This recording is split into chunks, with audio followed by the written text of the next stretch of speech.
The cameras kept rolling, but nobody knew what to do. Steve Harvey walked down from the stage, got down on one knee, and held a child's face in his hands. The entire studio froze. Producers whispered frantically into their headsets. Audience members stood up trying to see what was happening. And in that moment, the most watched game show in America became something nobody expected. A window into the heart of a man who'd spent 40 years making people laugh, but had never shown them this. This is the story of the moment that stopped Family Feud. And what happened next changed everything. It was a Thursday afternoon, taping at the Steve Harvey Studios in Los Angeles. Two families stood at their podiums. The Patterson family from Tennessee and the Rodriguez family from Texas. Steve was in his element, that perfectly tailored burgundy suit, that megawatt smile, working the room like only he could. But in the second row of the audience, something was about to happen that would shatter every protocol. 7-year-old Lily Chen sat between her mother and her older brother. She wore a pink dress with white flowers. Her mother, Sarah Chen, kept nervously adjusting something behind Lily's ear, a small device most people wouldn't notice, because Lily had been profoundly deaf since birth. 3 weeks ago, she'd received a cochlear implant. Today was the first day she was supposed to turn it on. In public, on national television, because her father had made her promise before he died.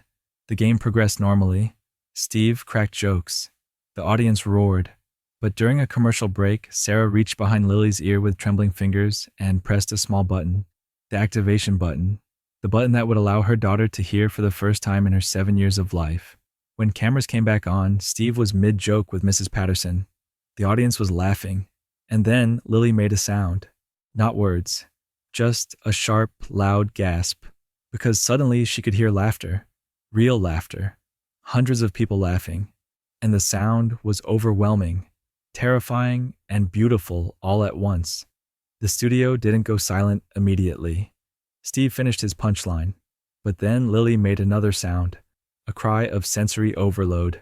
Her hands flew to her ears, covering the cochlear implant. Her face filled with confusion and fear and wonder. Sarah tried to comfort her, but Lily was standing now, tears streaming down her face, making sounds she'd never made before because she'd never heard herself. And then she did something no one expected. She started walking toward the stage, toward the source of the sound, toward Steve's voice. Steve saw her, a small girl in a pink dress, walking unsteadily down the aisle, hands pressed over her ears, crying but moving forward like she was being pulled by something she couldn't explain. Steve's smile didn't fade immediately. "Hey, sweetheart," he said. "You okay, baby?" But when Lily heard his voice, really heard it for the first time, she stopped, froze completely. Her eyes went wide. Her hands slowly lowered from her ears, and she stared at Steve like he'd just performed a miracle. Sarah was rushing down the aisle, apologizing to everyone. "I'm so sorry. Her implant, we just activated it. She's hearing for the first time. She doesn't understand what's happening." The words cut through the studio like lightning. The laughter died completely. Steve's smile faltered, because something in those words carried a weight that transcended everything that normally happened in that studio. "Cut," someone whispered into a headset. But nobody cut. The cameras kept rolling. Steve looked at his production team, then back at Lily. Then he did something that, in 40 years of television, he'd never done. He handed his microphone to Mr. Patterson, walked down the stage steps, and headed straight into the audience toward this little girl. Subscribe and leave a comment because the most powerful part of this story is still ahead. The studio was no longer a game show set. It had become something else entirely. A sacred space where protocol didn't matter, where ratings didn't matter, where the only thing that mattered was a child experiencing sound for the first time. Steve reached Lily. Sarah was beside her daughter, one hand on her shoulder. The audience nearby had gone completely silent, understanding they were witnessing something profound. Steve knelt down, getting to her eye level, and when he spoke, his voice was different, lower, gentler, stripped of all performance. "Hey there, beautiful girl. What's your name?" Lily didn't respond immediately. Her brain was trying to connect the movement of his lips with the sound waves, trying to make sense of something she'd never experienced before. Sarah gently touched Lily's shoulder and signed something. Lily's hands moved in response. Sign language, fluid and quick. Sarah translated, her voice shaking. She says her name is Lily. She wants to know if you're real, if the sounds are real. Steve's professional mask cracked completely. His eyes filled with tears. Am I real? He repeated softly. Baby, I'm real. And you can hear me. You can really hear me, can't you? Lily nodded slowly, more tears spilling down her cheeks. And then she did something that made Sarah gasp. She spoke, out loud. Her voice was unclear, unpracticed, but she spoke. You sound like Daddy. The studio's collective gasp was audible. Sarah put her hand over her mouth, her whole body shaking. Steve looked up at her, confused, and Sarah explained through her tears. Her father died 2 years ago. Car accident. He was the one who always told her that one day she'd hear. He made her promise that when she got her implant, the first thing she'd listen to was music. His favorite song was Isn't She Lovely by Stevie Wonder. He used to sign the words to her every night before bed. Steve Harvey stood up abruptly and walked away. Just walked away, turning his back to the cameras, his shoulders shaking violently. The audience didn't know what to do. The families at their podiums stood frozen, and Lily watched the man who sounded like her daddy cry, and something in her understood that this was what connection felt like. After a moment that felt eternal, Steve turned back around. His face was wet. His eyes were red. He didn't care. He walked back to Lily, and this time, he didn't kneel. He sat down right there on the studio floor, in his $1,000 suit, and he gestured for her to sit with him. Lily looked at her mother. Sarah nodded, tears still streaming, and Lily sat down facing Steve, cross-legged. Lily, Steve said, saying her name slowly, deliberately. Your daddy was right. Sound is beautiful. Music is beautiful. And you know what the most beautiful sound in the world is? Love. When people love you, you can hear it in how they talk to you. That's what sound does. It carries love. He pulled out his phone. Your mama says your daddy's favorite song was Isn't She Lovely? That's one of my favorite songs too. You want to hear it? Really hear it? The way your daddy wanted you to? Lily nodded eagerly. Steve looked up at the production team. Can we get this through the studio speakers? Full volume? A producer's voice came through, uncertain. Steve, we're in the middle of a live taping. I don't care. Steve interrupted firmly. This child is about to hear her father's favorite song for the first time. We're doing this.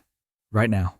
Within seconds, the tech team had connected Steve's phone to the studio's sound system. Steve looked at Lily. You ready, baby? Lily nodded, and Steve pressed play. The opening harmonica of Isn't She Lovely filled the entire studio, and Lily's face did something that no acting could ever replicate. Pure, unfiltered wonder. Her eyes went impossibly wide. Her mouth opened. Her small hand slowly rose to her chest, pressing against her heart like she was trying to hold the sound inside her body. Steve watched her, tears streaming down his own face. The audience was silent except for the sounds of crying. Dozens of people weeping at the sight of this child, experiencing music for the first time. But then something even more beautiful happened.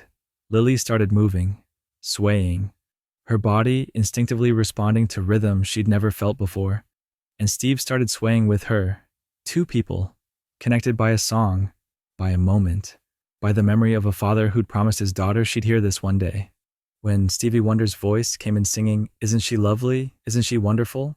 Lily made a sound, half laugh, half sob, and threw herself forward into Steve's arms. Steve caught her, held her tight, and sang the words softly into her ear. Isn't she lovely? Made from love? The audience rose to their feet, not because they were cued. They rose because they couldn't stay seated. Some were openly sobbing. Others had their hands over their hearts. The Patterson family and the Rodriguez family abandoned their podiums and gathered around Steve and Lily. They formed a circle, a human shield of love around this moment. Sarah was beside them, kneeling down, holding both Steve and Lily, sobbing. Steve's free hand reached out and held hers. And in that moment, Two families who'd come to compete for money realized they'd just witnessed something worth infinitely more. Steve held Lily until the song ended. When it faded out, he pulled back and looked at her tear-stained face. That was your daddy's song. And now it's your song too. You know why? Because you're lovely. You're wonderful. And your daddy, wherever he is, he's so proud of you. Lily's hands moved in sign language, and Sarah translated. She says, thank you. She says she felt her daddy in the music. She says the music felt like being hugged. Steve closed his eyes, his face contorting with raw emotion. When he opened them, he looked at Sarah. What does she need? Tell me what she needs. Sarah shook her head, overwhelmed. You've already given her everything. No, Steve interrupted. The therapy, the speech therapy, the auditory training. What does she need? What does this cost? Sarah's face crumbled. The implant was covered by insurance, but the therapy is thousands of dollars a month. We're managing, but Steve didn't let her finish. He stood up, lifting Lily with him. He addressed the entire studio, the cameras, everyone watching. Ladies and gentlemen, this beautiful child has been living in silence for 7 years. And today, right here, she heard her first song, her daddy's song, and we're going to make sure she hears everything else too. Every laugh, every song, every word of love. He turned to his production team. Get my foundation on the phone. Now. We're covering every penny of her therapy. Speech therapy, auditory training, everything she needs until she graduates from college. This child is going to hear the world, and she's not going to worry about bills while she does it. The studio erupted in applause, but Steve held up his hand. And Lily, I want to keep this dress, this pink dress. And when you graduate high school, I want you to come back here and give a speech, in your voice, and tell everyone what it felt like to hear love for the first time. Lily wrapped her arms around Steve's neck and whispered, Thank you, Daddy Steve. Steve Harvey broke completely. His shoulders shook. He was just a man holding a girl who'd lost her father, sharing grief and joy that connected them beyond words. Share and subscribe. Make sure this story is never forgotten. But the story doesn't end there. Steve didn't just promise support and forget. That night, he called Sarah personally. He asked about Lily's situation, what they needed. Within a week, Steve had connected them with the best auditory specialists in the country. He set up a full scholarship fund for Lily's education. Everything from private schools to music, lessons to college. And every month, Steve sent video messages to Lily. Sometimes he'd sing. Sometimes he'd just talk, helping her brain adjust to different voices. He became the father figure Lily's mother desperately wished her daughter could have. The pink dress was framed and hung in Steve's office, next to a photo of him and Lily from that day. The caption read, "The day I learned what my voice was really for." The episode became the highest-rated Family Feud episode in history, not because of the game, because of the moment. Networks understood authenticity, real emotion, human connection. Those things can't be scripted. Steve spoke about Lily in interviews, always with tears. I've made people laugh for 40 years, but that day with Lily, I learned something. Being someone's first sound, being the voice that represents love, that's everything. 3 years later, Lily returned to the studio. She was 10, her speech clear and confident. She walked onto the stage and spoke to the audience. My name is Lily Chen. 3 years ago, I heard for the first time in this room. I heard Mr. Steve's voice. I heard my daddy's song. And I heard love. She turned to Steve, who was already crying. You sound like my daddy. Not because your voices are the same, but because when you talk to me, I hear someone who thinks I'm lovely. Someone who thinks I'm wonderful. Just like the song says. The audience was on their feet.